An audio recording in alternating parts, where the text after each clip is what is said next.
किसान भाइयों, हम अपनी फसल को लगाने में कोई कसर नहीं छोड़ते। महंगी खाद, महंगे बीज, दिन रात की मेहनत और सिंचाई।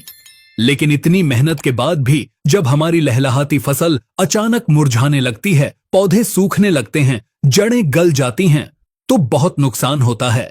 हम अक्सर कीटों को दोष देते हैं, लेकिन असली दुश्मन हमारी नजरों से ओझल हमारी जमीन के नीचे छिपा होता है। जी हां, आज हम बात करने वाले हैं उन साइलेंट किलर्स की जिन्हें हम मृदा जनित रोग, सॉइल बॉर्न डिजीजेस कहते हैं। इस जानकारी में हम जड़ से जानेंगे कि ये उकठा, विल्ट, जड़ गलन, रूट रॉट, तना गलन, कॉलर रॉट जैसे रोग क्या हैं, ये क्यों होते हैं और सबसे जरूरी इनका जड़ से सफाया कैसे करें। अगर आप अपनी फसल को इन छिपे हुए दुश्मनों से बचाना चाहते हैं तो इस जानकारी को अंत तक जरूर सुनिएगा। भाग 1, क्या हैं ये मृदा जनित रोग? तो सबसे पहला सवाल, ये जमीन से होने वाले रोग आखिर हैं क्या? देखिए, हमारी मिट्टी में करोड़ों सूक्ष्म जीव रहते हैं। इनमें से कुछ हमारे दोस्त और कुछ दुश्मन होते हैं। ये दुश्मन जीव, जिन्हें हम रोगजनक पैथोजेंस कहते हैं, ज्यादातर फफूंद, फंगस, बैक्टीरिया या सूत्रकृमि, नीमाटोड्स होते हैं। ये जमीन में सालों साल जिंदा रह सकते हैं। जैसे ही हम कोई फसल लगाते हैं और इन्हें सही माहौल, नमी, तापमान मिलता है, ये हमारी फसल की जड़ों पर हमला कर देते हैं। ये जड़ों के जरिए पौधे के वाटर सिस्टम जाइलम में घुस जाते हैं, उसे ब्लॉक कर देते हैं, जिससे पौधे तक पानी और पोषण पहुंचना बंद हो जाता है और पौधा सूखने लगता है। भाग 2, मुख्य मृदा जनित रोग और उनके लक्षण। अब कुछ मुख्य दुश्मनों और उनके लक्षणों की पहचान करते हैं। 1, उकठा, विल्ट रोग, फ्यूसेरियम विल्ट, वर्टिसिलियम विल्ट। यह सबसे कुख्यात रोग है। किसान भाई इसे उकठा या सूखा रोग कहते हैं। कैसे होता है? यह फ्यूसेरियम या वर्टिसिलियम नाम की फफूंद से होता है। लक्षण, पौधा अचानक मुरझाने लगता है, जैसे उसे पानी न मिला हो। शुरुआत में पत्तियां पीली पड़ती हैं, फिर पूरा पौधा सूख जाता है। अगर आप प्रभावित पौधे को उखाड़कर उसका तना चीर कर देखेंगे तो अंदर एक भूरी या काली धारी दिखेगी। यह फंगस द्वारा ब्लॉक की गई नसें होती हैं। मुख्य फसलें चना, अरहर, टमाटर, बैंगन, मिर्च, कपास, अमरूद। 2, जड़ गलन, रूट रॉट। यह दूसरी सबसे आम समस्या है। जैसा कि नाम से पता चलता है, इसमें जड़ें ही गल जाती हैं। कैसे होता है? यह पाइथियम, फाइटोफ्थोरा या राइजोक्टोनिया जैसी कई फफूंदों के कारण होता है। लक्षण, पौधे की बढ़वार, ग्रोथ रुक जाती है, पत्तियां नीचे से पीली पड़ने लगती हैं। पौधे को उखाड़ने पर जड़ें काली, भूरी, चिपचिपी या गली हुई दिखती हैं। मुख्य जड़ आसानी से टूट जाती है और सिर्फ धागा बचता है। यह रोग ज्यादा पानी भरने वाले खेतों में सबसे ज्यादा आता है। मुख्य फसलें सोयाबीन, मिर्च, पपीता, सब्जियां और लगभग हर तरह की फसल। 3, तना गलन, कॉलर रॉट, स्टेम रॉट। इस रोग में फंगस पौधे पर जमीन की सतह के पास यानी कॉलर हिस्से पर हमला करता है। कैसे होता है? यह स्क्लेरोटियम रोल्फसीआई या राइजोक्टोनिया से होता है।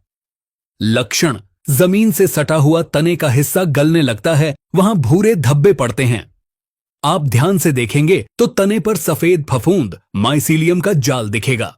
बाद में इसी सफेद फफूंद पर सरसों के दाने जैसे भूरे या काले दाने, स्क्लेरोटिया, बनते हैं।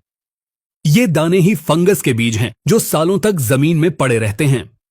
मुख्य फसलें मूंगफली, टमाटर, आलू, खीरा और कई सब्जियां। 4, आर्द्रपतन, डैंपिंग ऑफ। यह रोग छोटे पौधों का, खासकर नर्सरी का दुश्मन है। कैसे होता है? यह पाइथियम या राइजोक्टोनिया से होता है। लक्षण, छोटे पौधे का तना जमीन के पास से पानी जैसा होकर पिचक जाता है और पौधा वहीं गिरकर मर जाता है।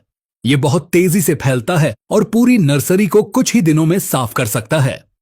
मुख्य फसलें मिर्च, टमाटर, बैंगन, पपीता और सब्जियों की नर्सरी।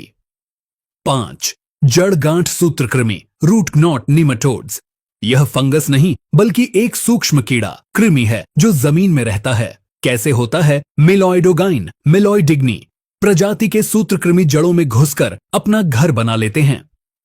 लक्षण, पौधा पीला पड़ता है, बौना रह जाता है, उसे खाद पानी देने का भी असर नहीं होता। जब आप ऐसे पौधे को उखाड़ेंगे तो उसकी जड़ों में छोटी बड़ी गांठें गल्स बनी हुई दिखेंगी। ये गांठें पौधे का पोषण चूसती रहती हैं और इन्हीं गांठों से फंगस और बैक्टीरिया भी आसानी से पौधे में घुस जाते हैं। मुख्य फसलें टमाटर, बैंगन, भिंडी, अनार, अमरूद। भाग 3, ये रोग खेत में आते क्यों हैं? दुश्मनों को पहचानने के बाद यह जानना जरूरी है कि वे हमारे खेत में ही क्यों आते हैं। इसके 5 बड़े कारण हैं। एक ही फसल बार बार लगाना। अगर आप खेत में हर साल एक ही फसल जैसे टमाटर के बाद टमाटर लगाते हैं तो उस फसल पर लगने वाले फंगस की आबादी मिट्टी में बहुत बढ़ जाती है। फसल चक्र न अपनाना इन रोगों को सीधा न्योता देना है। खराब जल निकासी। जिन खेतों में पानी रुकता है, पानी भरता है, वहां जड़ गलन 100% आती है। फंगस को फैलने के लिए नमी वाला माहौल सबसे अच्छा लगता है। कच्ची गोबर खाद का उपयोग। हम सब गोबर खाद को अच्छा मानते हैं, लेकिन कच्ची या अधसड़ी खाद रोगों का घर होती है। इन रोगों के जीवाणु कच्ची खाद में तेजी से बढ़ते हैं और खेत में फैल जाते हैं। मिट्टी का असंतुलन। लगातार केमिकल खाद डालने से मिट्टी का पीएच बिगड़ जाता है और मिट्टी में जैविक कार्बन की कमी हो जाती है।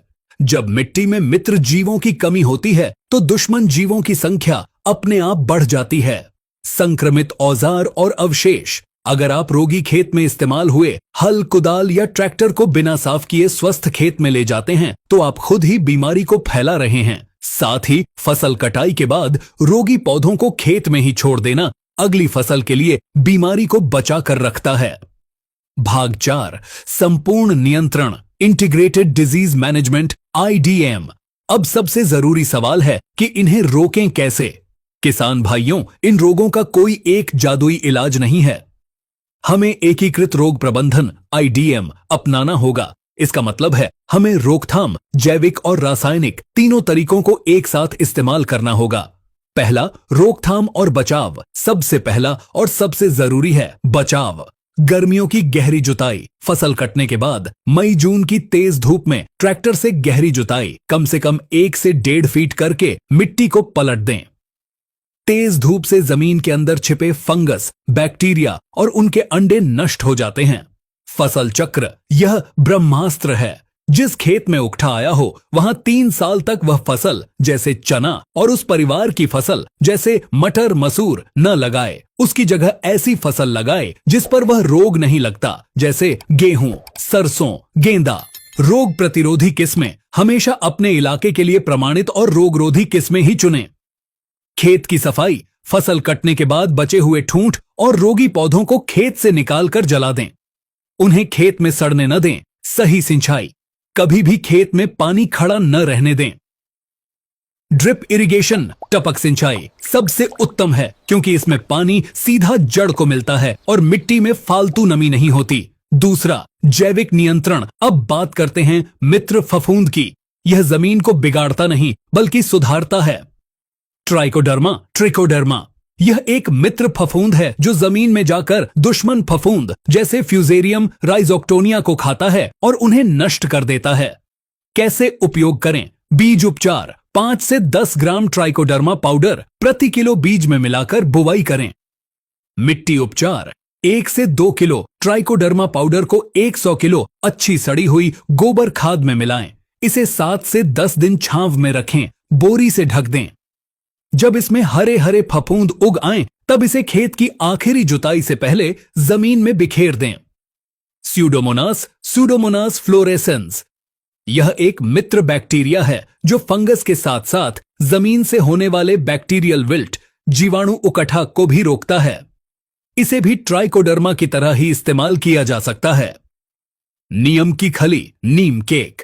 बुवाई से पहले खेत में नीम की खली डालने से यह फफूंद और सूत्रकृमि, नेमाटोड्स दोनों को नियंत्रित करने में बहुत मदद करती है। तीसरा, रासायनिक नियंत्रण, अंतिम उपाय। अगर खेत में बीमारी आ चुकी है और बहुत ज्यादा है, तब हमें रसायनों का सहारा लेना पड़ता है। बीज उपचार, यह अनिवार्य है। बुवाई से पहले बीज को फफूंदनाशक से जरूर उपचारित करें। दवा, कार्बेंडाजिम 12% प्लस मैनकोजेब 63% WP जैसे साफ। 2 से 3 ग्राम प्रति किलो बीज या थायरम या कैप्टन भी बहुत अच्छे हैं। मिट्टी का उपचार, ड्रेंचिंग। अगर खड़ी फसल में रोग दिखना शुरू हो गया है तो तुरंत ड्रेंचिंग करें, यानी दवा को पानी में घोलकर पौधे की जड़ के पास डालना। दवा 1, जड़ गलन के लिए मेटलैक्सिल 35% जैसे रिडोमिल गोल्ड 1 ग्राम प्रति लीटर पानी। दवा 2, उकठा और तना गलन कॉपर ऑक्सीक्लोराइड 3 ग्राम प्रति लीटर पानी। दवा 3, कॉम्बो कार्बेंडाजिम प्लस मैनाकोजेब 2.5 ग्राम प्रति लीटर पानी। दवा 4, नेमाटोड के लिए। अगर सूत्रकृमि, गांठें हैं तो कार्बोफ्यूरान 3G या फ्लूओपायरम जैसी दवाओं का विशेषज्ञ की सलाह से इस्तेमाल करें। एक जरूरी बात, रासायनिक दवाएं अंतिम उपाय होनी चाहिए। इनका अंधाधुंध उपयोग न करें। हमेशा दस्ताने और मास्क पहनकर ही इनका उपयोग करें। भाग 5, सारांश। तो किसान भाइयों, जमीन से होने वाले ये रोग, उकठा, जड़ गलन खतरनाक हैं, लेकिन इनका इलाज नामुमकिन नहीं है।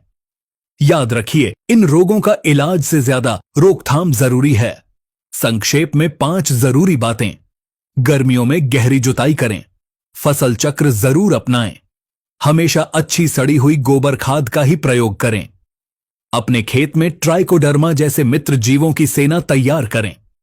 बुवाई से पहले बीज उपचार करना कभी न भूलें।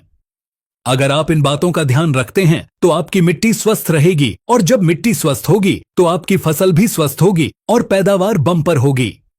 उम्मीद है इस जानकारी में आपको मृदा जनित रोगों के बारे में संपूर्ण और सटीक जानकारी मिली होगी। धन्यवाद।